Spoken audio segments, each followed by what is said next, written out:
l'agneau de Dieu ou le serviteur, ça donne le même sens.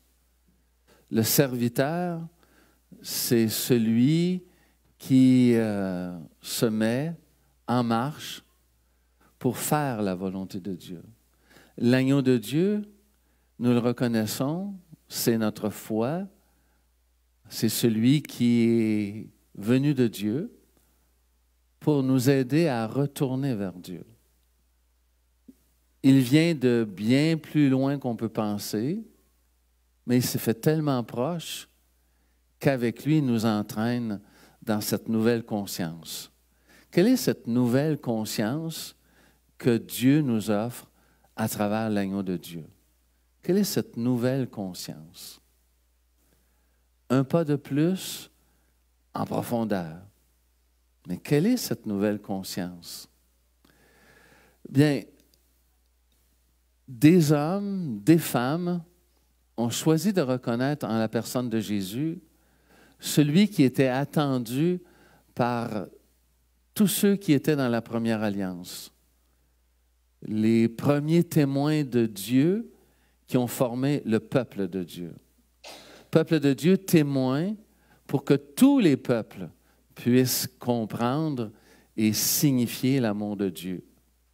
Alors voilà que l'amour de Dieu se présente à nous et c'est reconnu par certains d'entre nous.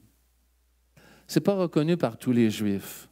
Bien sûr que ce n'est pas reconnu par tous les Juifs.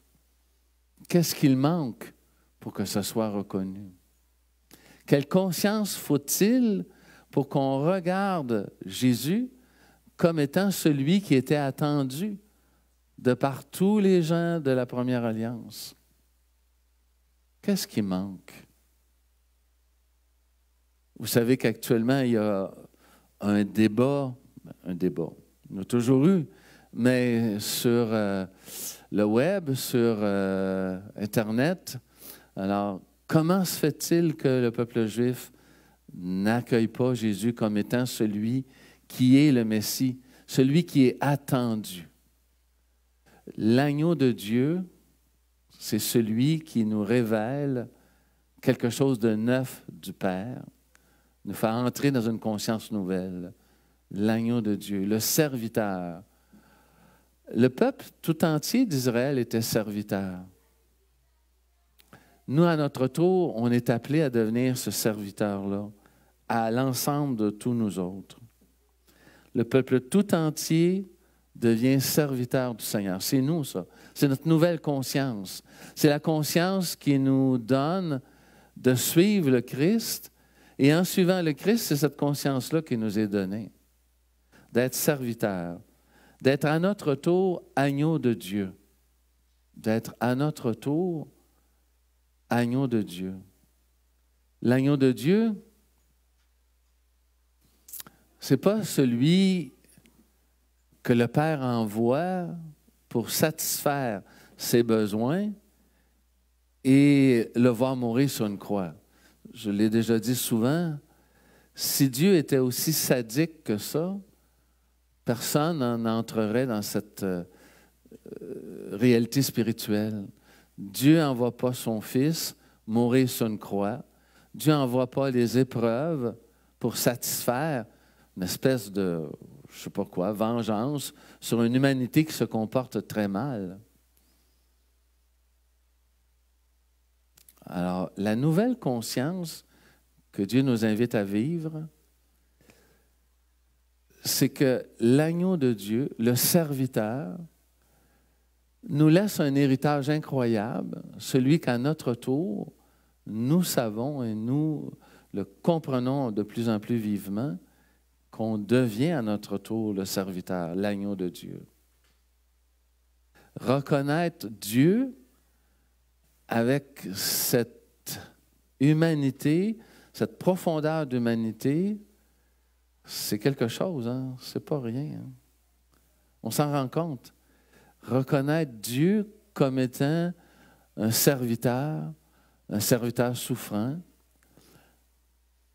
qui est venu en toute liberté pour nous dire quelque chose de l'amour de Dieu.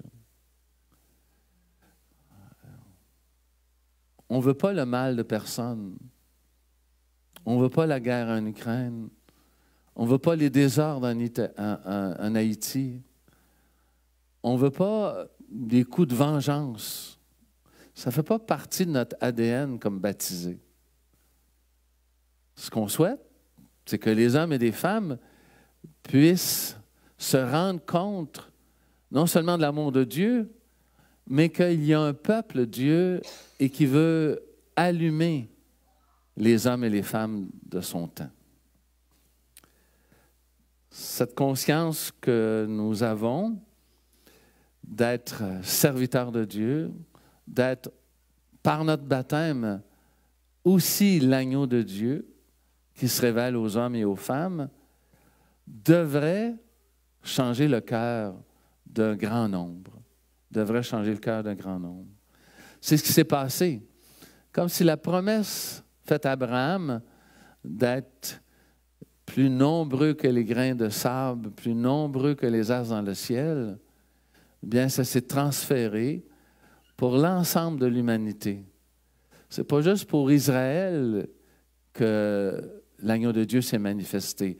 Même si Jean-Baptiste disait que c'est d'abord pour Israël, c'est pour plus large.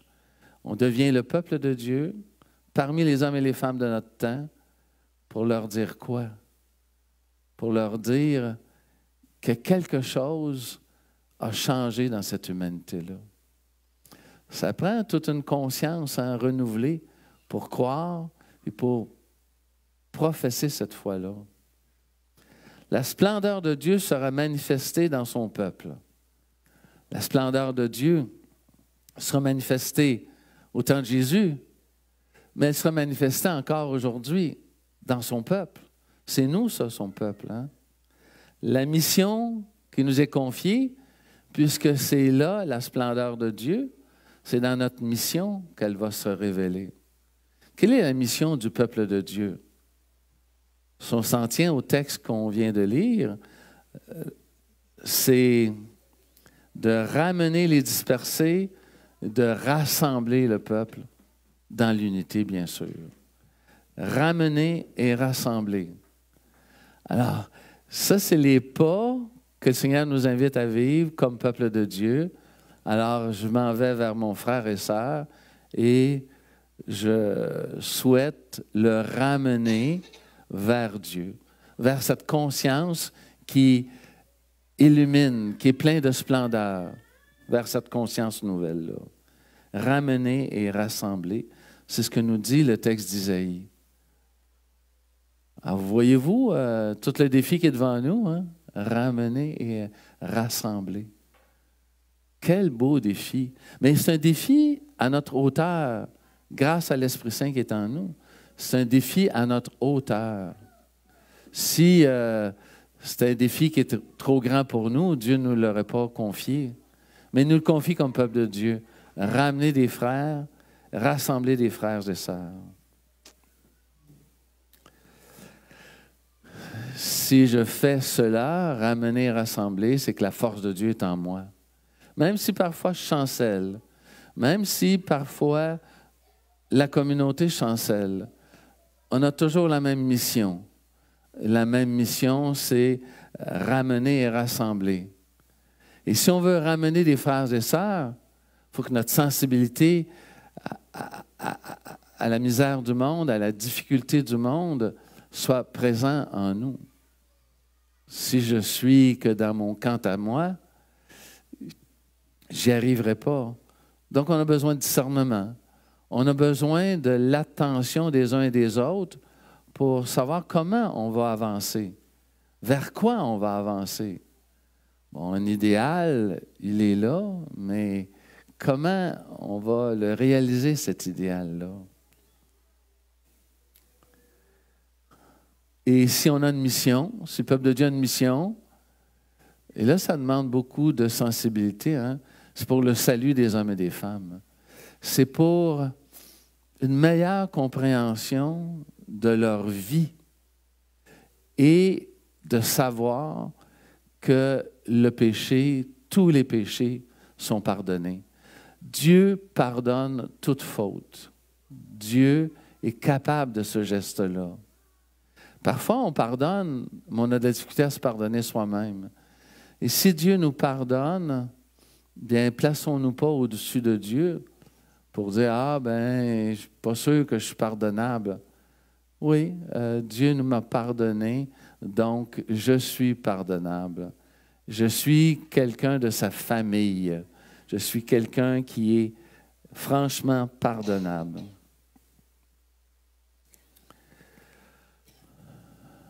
Dans la communauté de Corinthe, communauté qui a été rebâtie après l'invasion romaine, dans les années 44 avant Jésus-Christ, on rebâtissait la ville de Corinthe.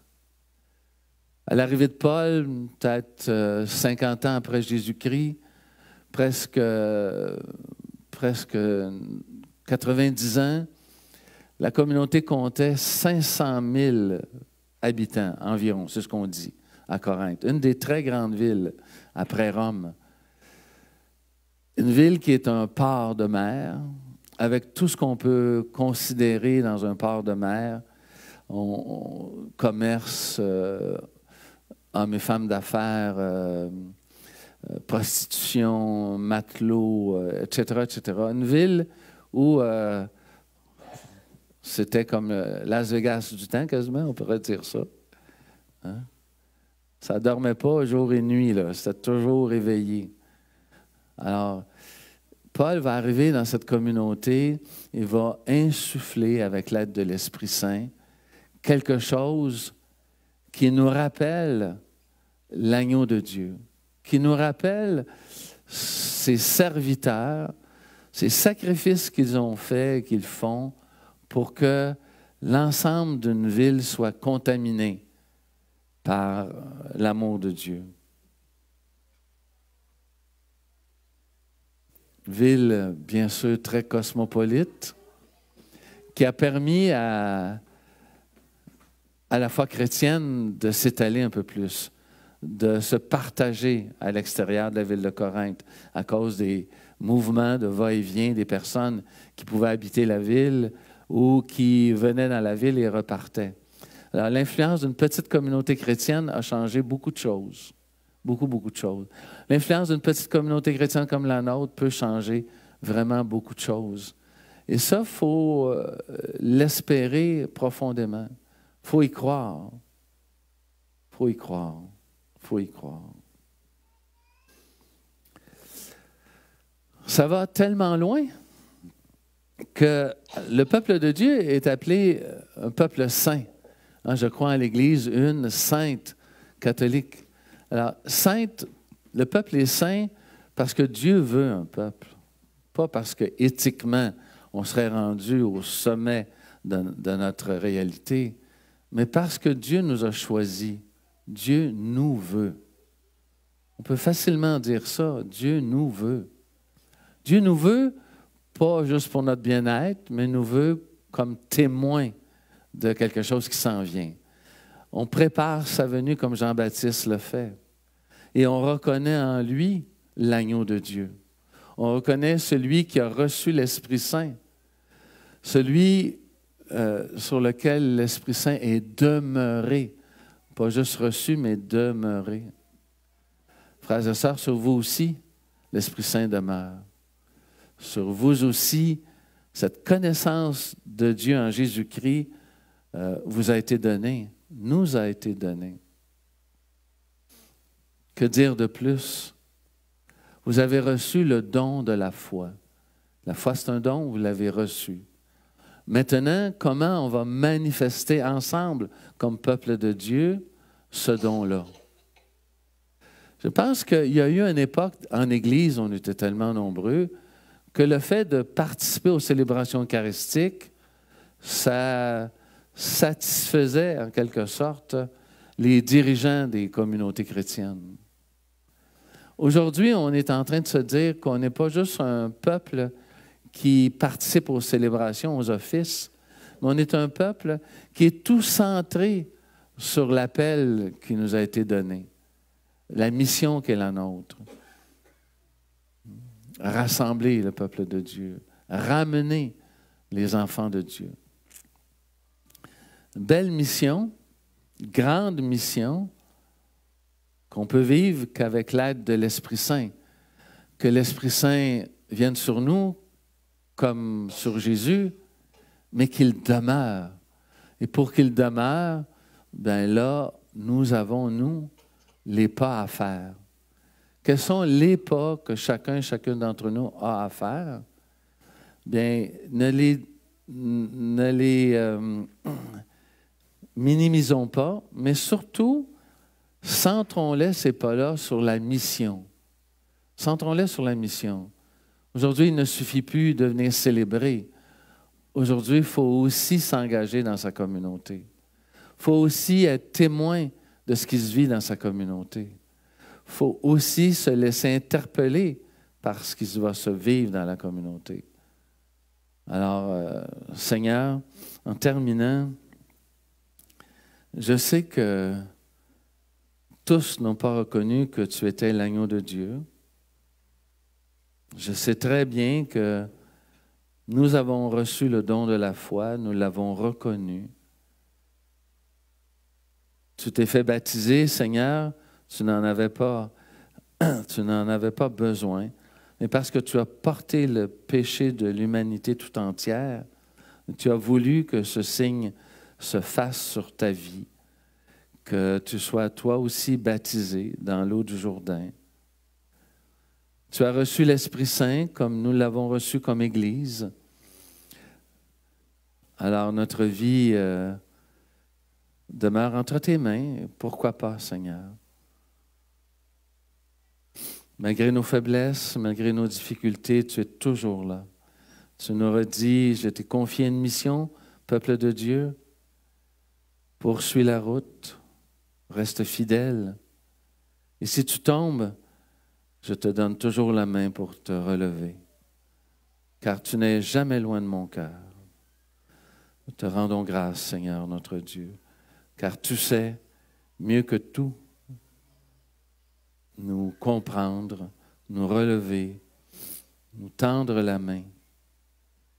Nous avons ce désir profond de toi, Seigneur. Que notre communauté grandisse, que notre communauté s'épanouisse comme toutes les autres communautés.